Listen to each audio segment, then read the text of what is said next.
Good Sunday morning. James is downstairs listening to his Spotify app on the television, and I'm upstairs listening to my Amazon Music app on my tablet. But once again, I'm deviating from the subject I planned on doing this weekend, which is talking about a specific musician. Oh well, there's always later. The reason I'm deviating from it is because a few days ago, and I didn't realize this happened in Seattle, and that's why I chose to talk about this. Because not only Seattle has coffee barista shops, but that's where a lot of them are. And this happened somewhere in Seattle, where this man, who was a regular customer, so it wasn't like he was new, he was a regular customer, all of a sudden had issues with how much the product cost. If you didn't like how much the product costs, why do you keep going back? First of all, that makes no sense. It makes no sense whatsoever. I don't understand. If you don't like a service or you don't like a company, then don't go back. Simple. Sounds like logic. Which so many NIM I'm finding out lack logic. And they call us the emotional ones. But anyway, so he has an issue with the cost of the product. And that causes him to start throwing things at her, back at her, including maybe even a hot coffee, because he can't get to her any other way because she's behind glass, because he really probably wanted to punch her or do her extreme physical harm, but he couldn't do that. So then he throws all the stuff in his car, all the liquids and everything into her window, to which she answers by running out there with a hammer and smashing in his windshield. Match the energy. She matched the energy.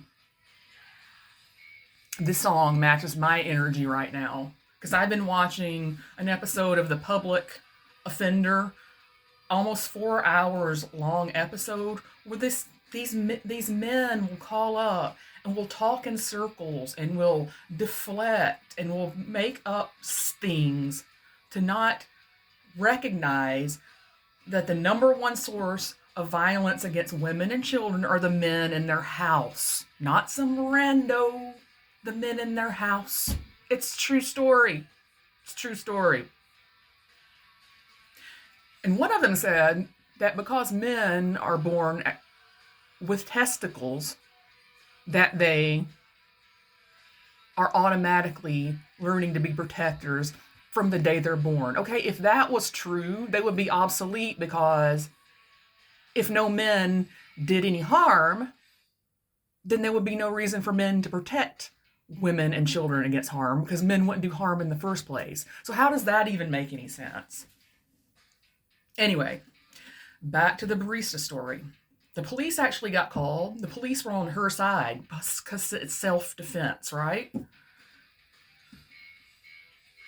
When any comment section come up about it, all the women were like, rah, rah, rah. And all the men were like, oh, it's her job to serve. So basically, it's just her job to take abuse. So it's just her job to take abuse because she works in food service or customer service. But expand that logic out. They think it's our job to take abuse in any situation and not to fight back, because we're women and we're supposed to, or we're women and we deserve it. That's what so many of them think. That we're emotional children that need discipline and need abuse because we're women. And that's what so many of them think. So, I am 50, so it was fifth grade that I would have been in fifth grade between 84 and 85, I think. And that's, yeah, 84 and 85. This is my little warrior girl, so that's why I'm holding this pen. So you can't get away with this now in school, thank God. But back in my day, a boy would pop the woman's bra. It means pull back the back strap and let it go. They thought it was funny.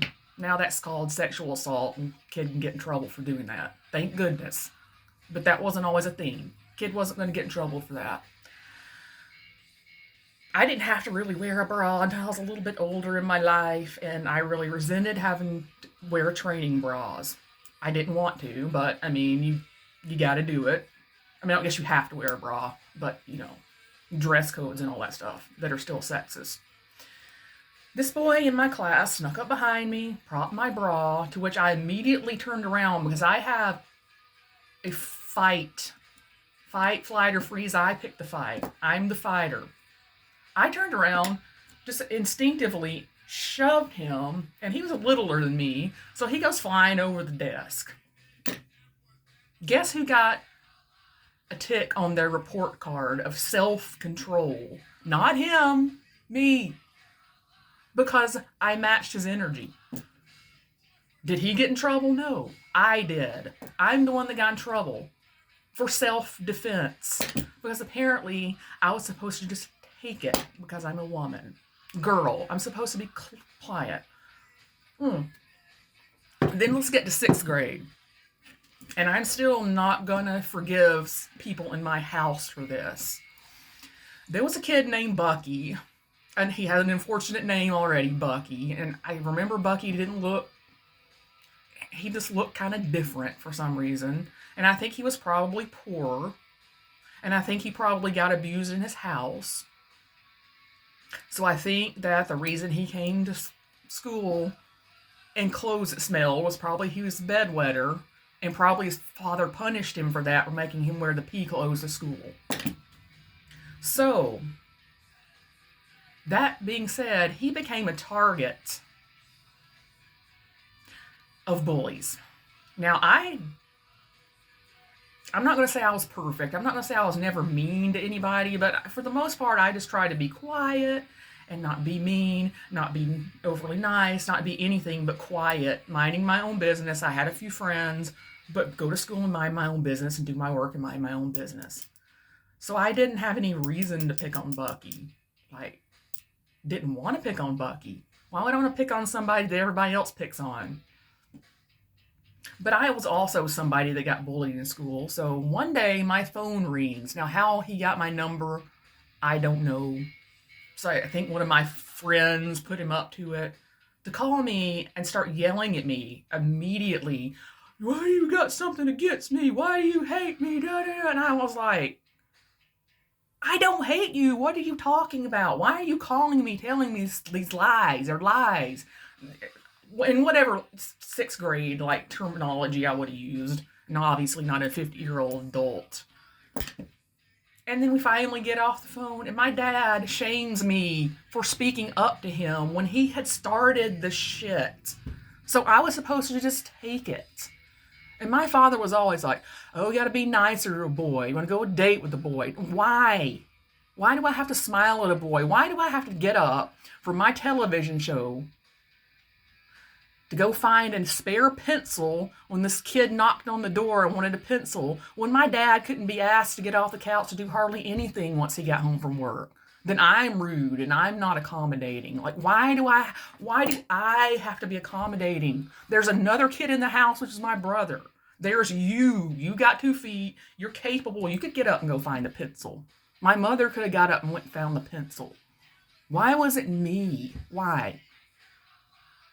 So the point of this being, I liken the way that people treat customer service workers is the way they think they should be entitled to treat women in every scenario, but they get away with it because it's our job to serve. Okay, well, I'm all done being riled up. I've had Faith No More, We Care a Lot on a loop because the song matches my energy. Everybody have a good day.